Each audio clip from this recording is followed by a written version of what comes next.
Hello, and welcome to the Washington Monthly. I'm your host, Ann Kim. And I'm your co-host, Garrett Epps. In this episode, dissecting the bipartisan dysfunction bankrupting America's future. The Social Security and Medicare trust fund imbalances that we've long predicted are now within a 10-year cycle. I think members of Congress are well aware of these things happening. They just don't have the wherewithal, in some cases the courage, and in many cases the processes in place to actually try to deal with it. My guest is Urban Institute's Eugene Steuerle, author of the book Abandoned: How Republicans and Democrats Deserted the Working Class, the Young, and the American Dream. Hey, Gene, welcome. It's great to see you. Well, thank you. I'm great to be here. I'm a fan of your work as well, so looking forward to it. Thank you. Well, Gene, you wrote a book that's titled Abandoned: How Republicans and Democrats Deserted the Working Class, the Young, and the American Dream. And I actually want to talk through each component of this title because it really does encapsulate the argument you make throughout the book. So first, about Republicans and Democrats, you argue that both parties are responsible for destroying opportunity in America. What sins have they committed together? And what are the unique sins of each party? Well, it fits together. Essentially, there have been two major dominant policy thrusts for almost a half a century, one by the Democrats and one by the Republicans. Now, that's a little bit of an exaggeration because both of them joined each other often in them. So for Republicans, it's largely been centered upon tax cuts. But if you look closely, those tax cuts were mainly on capital income, at least in terms of what happened over time, because tax increases offset the tax cuts, but not the tax cuts on capital income. So that's been really their major thrust when it comes to at least budget policy. I'm ignoring just for the moment the social and cultural issues that are now tending to shove aside budget policy. For the Democrats, it's largely been putting money into retirement and Social Security and healthcare. And as a result of those two thrusts, however, almost everything else is getting shoved aside. Almost anything that promotes something like upward mobility really has gotten the short shrift for some time. We could get this a little bit more. I'm not arguing that either one of those thrusts in and of itself was bad. It's just they've been so dominant, they've squeezed out other options, other important options we should be pursuing. Yeah. You had this actually shocking number in your book about the government spending roughly $90,000 per household. I'm assuming that includes tax expenditures as well. And we don't seem to be getting an awful lot of that because of these priorities that you've chosen. Can you explain that figure a little bit? My advice to your reporter community is instead of always reporting on billions or millions, just divide it by number of households. So that's what I did. I took the federal budget, in state and local spending, subtracting out the share of state and local spending that comes from the feds, and then added in some estimates on tax subsidies. And it added up to about $90,000 a household. Now, it turns out that our GDP per household is about $225,000. So there's a lot of money that households don't see in their cash benefits. We can get into that a little bit later too, if you want to. By not seeing this income, it has a big effect on how people perceive how well they're doing. And part of what I argued in my book is that with this amount of spending and tax subsidies, we could be doing a heck of a lot better. Now, if I understand the argument in your book properly, what you also argue is that as a result of Republicans' prioritization of tax cuts, what's happened is a widening of inequality, and that has limited mobility. And then on the Democratic side of things, the emphasis has been largely on consumption versus investment, and that has further squeezed mobility. And the result of all of that is the lack of mobility and opportunity for the groups that you lay out in your book. Young people, the working class, and then the ability of Americans to rise and achieve the American dream as you define it. Do I have the argument roughly correct as far as the result of? That's exactly right, Ann. When I talk about this actually gets very complicated, but when I talk about programs that attempt to promote upward mobility, and I have to be clear, not all of them succeed. So education is an easy example. And by the way, when I say upward mobility or wealth building, I'm talking about human capital and Mhm. not just financial and real capital like housing and stocks. So what are the types of programs that attempt to do that? Well, one is education. Now you might say, well, we failed on a lot of fronts on education. But quite honestly, to get quality teachers, you have to pay for them. To get quality teachers in early childhood education, you have to pay for them, and we pay very little for that.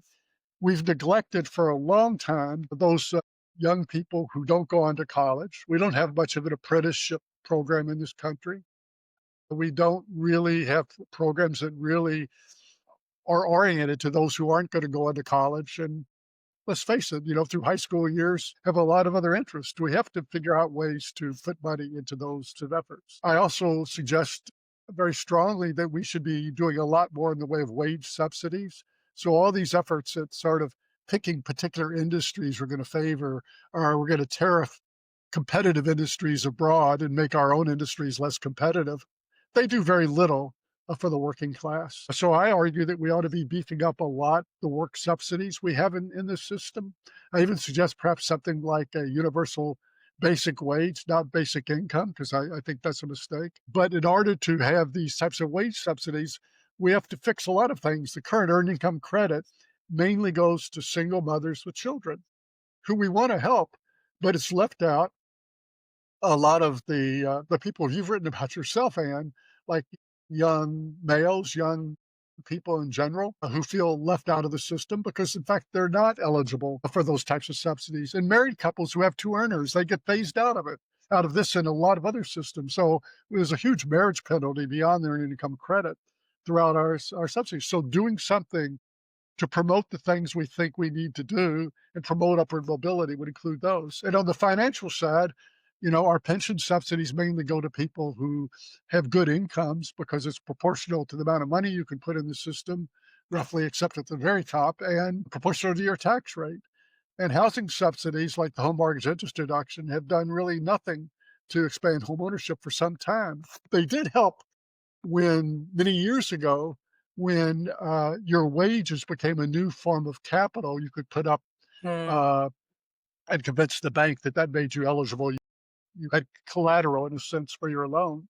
But once that day passed, these subsidies have done very little. We could do much more to help first-time home buyers and not people like me, or maybe you, I don't know if you own a house or not, who already own Yeah. a home and don't need the extra subsidies. So all these things are the items that would promote upward mobility, and they're the things that are getting squeezed and put aside.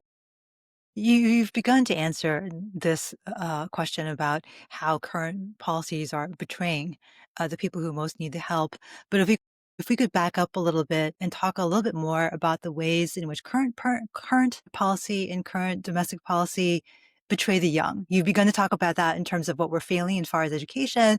But what are some other things you point out in your book as far as how we're really betraying what we owe future generations because of the way that the budget has been set up? The young are among those groups who are being squeezed out by these programs. About 20 years ago, almost now, I started a series at the Urban Institute that you're aware of called Kids Share that tries to track the budget for children. And federal budget for children is very, very small. And it's constantly being built in ways that it doesn't grow. And as I say, we really have made little progress on the educational front in terms of a lot of things that we could do. There's no reason why this country couldn't have a more universal early childhood education. Again, I want to be clear. It's not even so much that I know every perfect design for every one of these programs to prove them as perfect. I'm making a relative argument. If we spend Mhm. huge amounts on people my age, which we do, a typical elderly couple retiring today gets about $1.3 million in Social Security and Medicare benefits. Millennials are scheduled to get about $2.5 million because of all the built-in growth in those programs. Well, that's being done instead of putting money into education for children or work subsidies for workers or anything else along those lines. So it's it's basically it's this squeezing out of these programs more than sort of an outright rejection of them all the time that's been happening. And a lot of it happens in relative terms. The programs for children and workers, for the most part, don't really grow over time, whereas programs like particularly healthcare and retirement have all this automatic growth built into them. So we're still on this juggernaut. It's not I'm not just talking about what's happening in the past. I'm claiming in this book we're still on that track, even though both political parties in the last election said, well, we really care about the working class. And I'm saying, hey, guys and gals, get around to proving it. Yeah. Now, about the working class, how do you define the failures there? You talked about a universal basic wage. Why is that necessary? How is it that, and what is a universal basic wage? Just to clarify how that's different from universal basic income. And why is that necessary because of the failures in budget policy and domestic policy to take care of people who are in that demographic? I'm not necessarily expecting that every reader of my book is going to agree with every program I suggest for upward mobility. I'm suggesting that what we have now is very little that goes for that. Let me make a distinction for it. I answer your question about universal basic wage. Is programs that purport upward mobility and wealth building require a response from the recipient. They either have to work more if a work subsidy is going to work. They have to study more if an educational system or subsidy or spending is going to work, and they have to save more if you're trying to encourage them to build up financial assets or real assets like homes. That's very different than giving people money because you are really concerned about whether they consume enough. And I'm not arguing we don't do this last item. I'm not arguing we shouldn't have Social Security. Social Security is probably the most successful program we've had in this country. I'm not arguing we shouldn't have health care, in fact, more universal health care. I am arguing we shouldn't automatically be spending ever larger portions of our economy on health care and on extra years of retirement in preference to those other efforts, which are harder. Once you get to the point that Social Security and Medicare alone provide a couple from one going on $2 million in lifetime benefits, there's time to say, okay, let's slow that growth rate and let's start concentrating on other things because work and study and saving long run are the things we have to do to survive as a species. You actually do talk a lot about in your book about wealth inequality, whereas I think a lot of analysts and Democrats often prefer to talk about income inequality. Can you talk a little bit more about that distinction you make? And you're alluding to it with the references to home buying and other kinds of investments, but why is wealth inequality the crux of your analysis? What I have concluded in this book is that wealth inequality and dependence on government actually go hand in hand. Early in the book, I lay out how wealth inequality has grown over time. That part of the book isn't that original.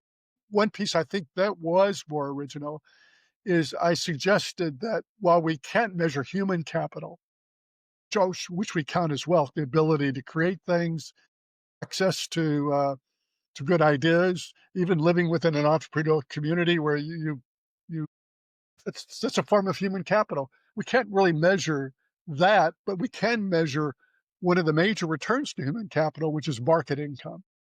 So market income is everything you get from your work and from your saving, essentially, and your investment. And that market income is what has become much more unequal. You see it in studies that emphasize wage inequality, which Democrats will emphasize. Republicans tend to emphasize more total income inequality because that hasn't actually grown quite as bad, or consumption inequality, which hasn't grown as much. It's a complicated story because when one picks up the press, it talks about income inequality or wealth Right. inequality, but as if it's all one thing. It's not. What's really become most unequal is wealth inequality and market income inequality. Mm. And the two are closely related. Think about the fact that Social Security and Medicare and government transfer programs are growing. The latter are offsetting some of that market income inequality. But then at some levels, they're actually encouraging people to retire earlier, to work less, worry less about their own saving, which then makes us more dependent upon the wealthy. We get more dependent on the wealthy, and then Congress, and mainly Republicans, say, well, let's keep cutting taxes on the Yeah. wealthy, which is a way, by the way, which I also argue, to increase saving, because the wealthy, especially the very wealthy, have so much wealth they can consume it. So if you were, if you decide that you want to, increase saving in the economy, let's tax everybody else and give the money to the wealthy. They would probably save more than most of the rest of us would. I don't think that's a formula either long run for economic success or political stability. Yeah, yeah. On the solution side, you talk about something you call fiscal democracy. What does that mean, and how do you suggest going about achieving that? One of the measures I've developed over time is something I did this with Tim Roper, and we call it an index of fiscal democracy. And so this is, again, use data to try to prove our point, not just make a claim. So we measure the share of revenues that are left after you take into account what's called mandated spending, largely entitlement spending, the spending that's automatic, where Social Congress. Security, Medicare, Medicaid. Yeah. Mm, Right, but there's some other entitlement spending, which is sure. much smaller part of that portion, but it's mandated in the sense that Congress doesn't have to appropriate it. It will automatically, be there next year. Social Security grows automatically through a variety of factors I'm not gonna explain. Healthcare grows automatically, among other reasons, because we automatically get whatever new goods and services, or most of the new goods and services that become available, often at prices set by the producers, such Right. as the drug companies. So how much revenues are left after you take into account that spending? And it's actually got down to 0, that all revenues of the budget essentially are already committed to those items. So if you could think about it this way, everything else in aggregate is paid for out of deficits, and those Yeah. deficits are rising as those programs even grow a little bit. And as the non-mandatory spending grows a little, they add to the deficits as well. But the mandated spending is still growing faster than our revenues. So that number, that index of fiscal democracy, is scheduled to go well below 0. Now, mind you, in the 60s, 60 or 70% of our spending was discretionary. It wasn't mandated. Wow. Congress would go in and decide each year how much to do. Even in the Clinton years, the number was closer to maybe 30%. So, not that that was the right number. Right. So, what this lack of fiscal democracy does is it explains to a great extent why Congress over the last couple of decades, if not beyond, has been unable to get a hold of the budget. You see, if mandated spending is scheduled to grow faster than revenues, and that's not sustainable, then the job of Congress is not to decide what to do with the new revenues and to show us what they're giving us. Now the job of Congress is to renege on past promises. And reneging on past promises is a clear way to lose the next election. So Yes. both parties have been scared to death to lead or even unite to deal with these issues. And of course, as I said, we haven't even gotten into the whole cultural war, which is sort of, in my view, has been a replacement of the budget for the budget policy that is the main job of the government. And by budget policy, I don't mean just the dollars. I'm talking about administering the programs and running the programs. That's Uh-huh. the main job of government. So we're going to do these cultural wars on the side, like we're going to fight over which kids can go to which bathrooms. That's not a legitimate issue, but relative to poverty, our upward mobility, or a lot of other things, we're fighting over things where government has limited control, uh, as opposed to the things they do have control over, but they've abandoned that control. We Yeah. lack fiscal democracy. And I think it's a threat not just to the economy, it's a threat to democracy itself, because it's now very hard for each new generation of voters to feel they've got control over what happens. So the Democrats don't want the Republicans to come in and have another tax cut or the tax cuts they just had, but the Republicans don't want the Democrats to come in and be able to spend more. So they go through this constant battle about trying to stop the other party from doing what it wants, but they are not willing to cut back on what they've done to excess.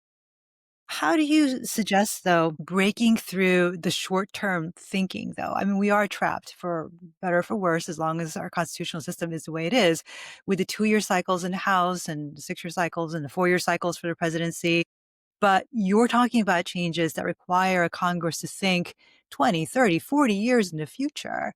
How do you reconcile the political realities with the fiscal realities that have to be grappled with at some point? I mean, this is very difficult right now. I think, I quote this often. I love Patrick Moynihan, senator from New York's statement about defining deviancy down.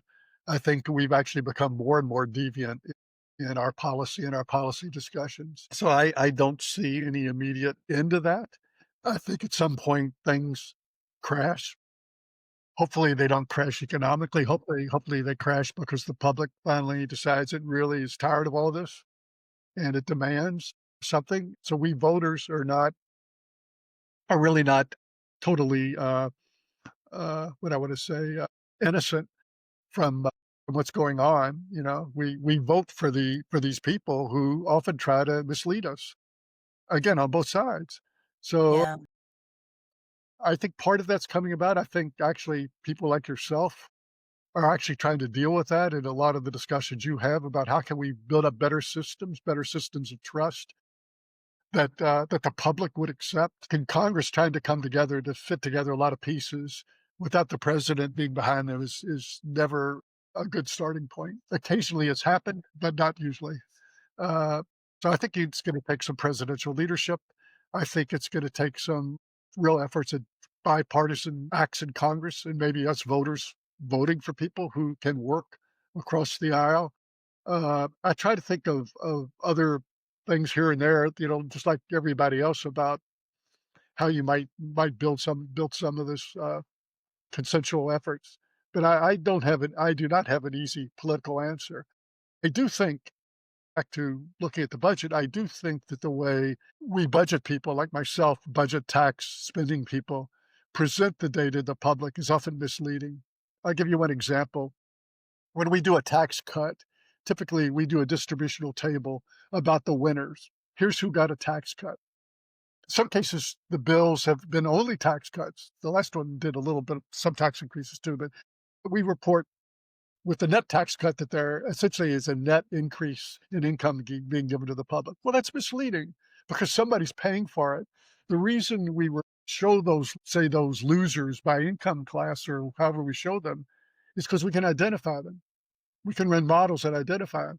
But the people who have to pay the bill down the road, we don't know how to identify them, so we don't show them. But the result of that presentation is that it makes it appear that a tax cut and a spending increase does good, and a tax increase and a spending cut does bad. Everything in income accounting has a balance. Everything you do in one part of the budget has to have some offset somewhere else. That might be down the road. It might be through debt that we acquire now that makes somebody pay down the road. So that's just one example of how I think part Hmm. at the very end of my book, I get into this in some detail, how a better presentation of the budget is one of the ways that we actually, if we ever had the nerve to actually push forward for some major reform, that a better presentation by people like myself who work in budget needs to be part of how we present it. Last week, I also saw that I guess we breached 38 trillion on the debt, which is the highest it's ever been.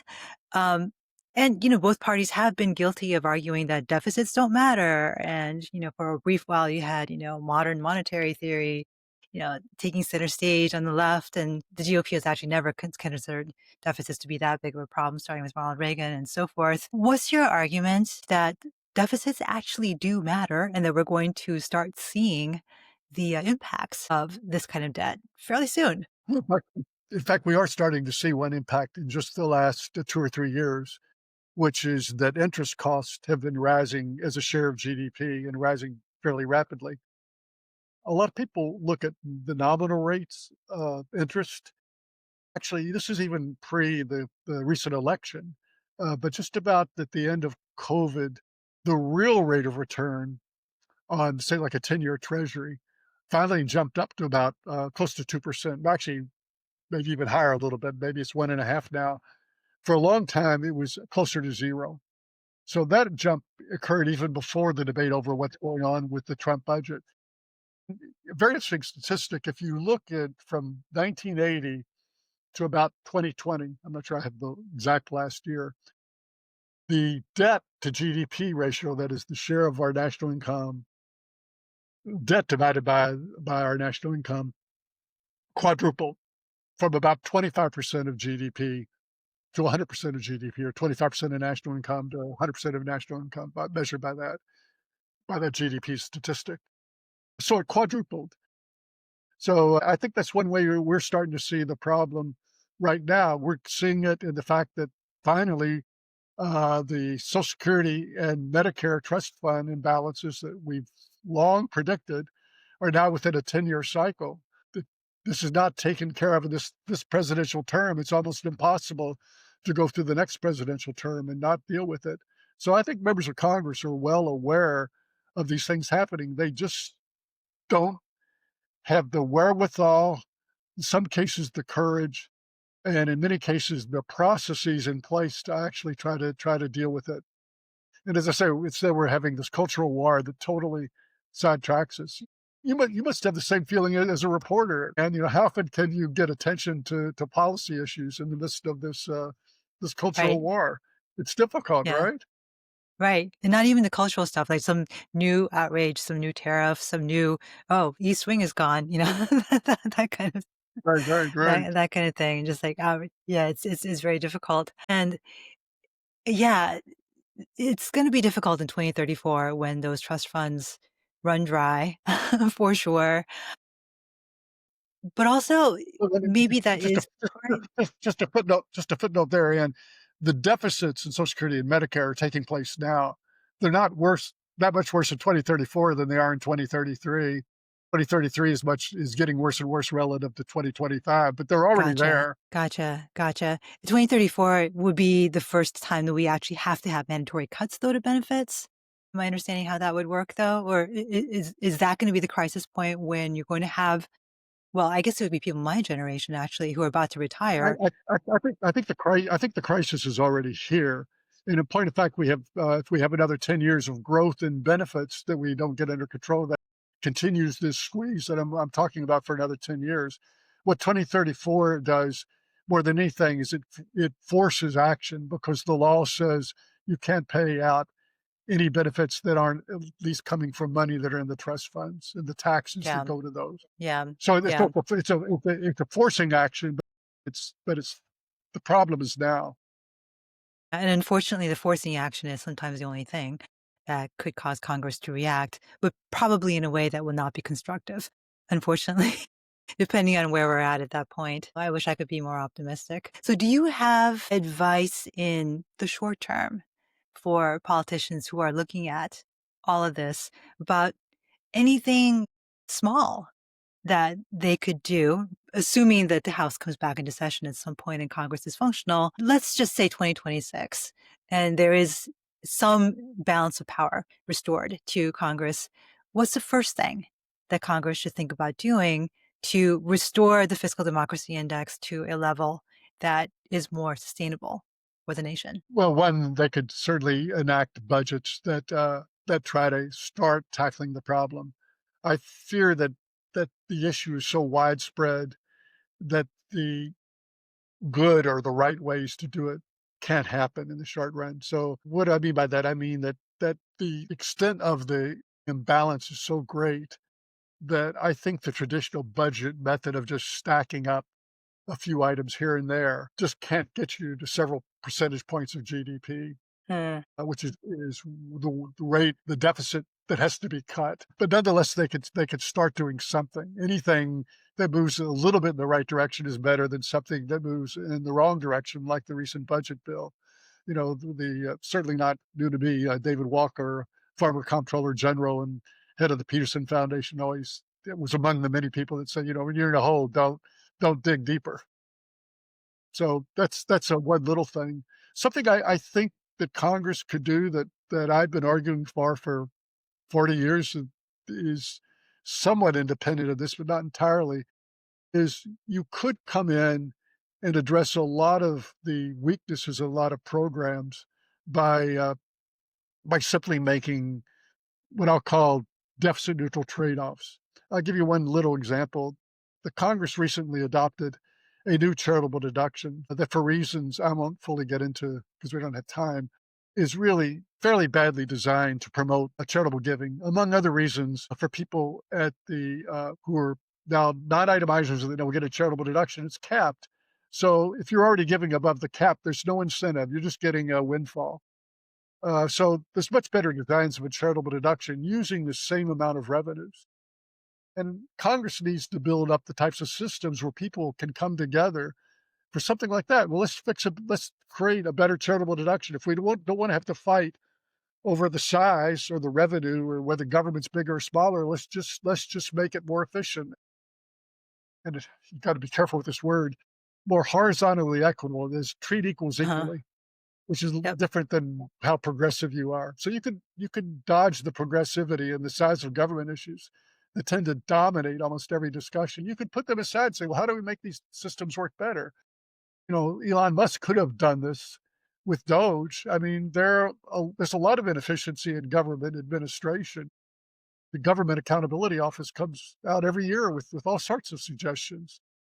So there are a lot of ways we could start tackling some of those issues, and I think Congress could learn by starting to work on those issues, even as it waits for more leadership for the really big ones. And then finally, if you really want to do something much bigger, you could do things like decide that in Social Security, you're going to stop wage indexing of benefits as long as the system's out of balance for the long run. There are ways Mm. that I don't like that. I would probably stop it only for higher income people, but it's a part of every Social Security plan that's out there. There's no way that Social Security reform is going to continue to promise, say, higher income millennials, the benefit it now suggests. There's no way that's going to happen. I might not be around, but I can guarantee you that's not going to happen. But you can start now. You start now, it makes it easier to solve the long run problem. So that would take much more of a willingness by the president and members of Congress to do things like that. You could put much better caps on healthcare spending, and I get a little bit of this in the book, more in some of my other writing. I think there's almost no part of our federal subsidies for healthcare, which cover about 2/3 of all healthcare spending, that's really Yeah. adequately capped or limited. And we could start doing stuff like that, which is part of the big long-term reform. Or to put it another way, the short-term issue is always gonna be with us. Congress is always gonna want to do more and more, but you get the long run in control. And this is true not just for the budget, it's true for all parts of our life. You get That's the true. long run in control. It's a lot easier to deal with the short run. If the long run's out of control and you just make short-term fixes, you're still always in the soup, so to speak. Yep. Well, thank you, Gene, for taking the time to talk to me. I've been talking to Eugene Steuerle. He's the author of the book Abandoned: How Republicans and Democrats Deserted the Working Class, the Young, and the American Dream. Thanks for watching. Thank you, and enjoyed it. That's it for this week from the Washington Monthly. I'm Ann Kim, and on behalf of my co-host Garrett Epps, thank you for listening. If you like what you heard, don't forget to subscribe to our channel or wherever you get your podcasts. Have a wonderful week.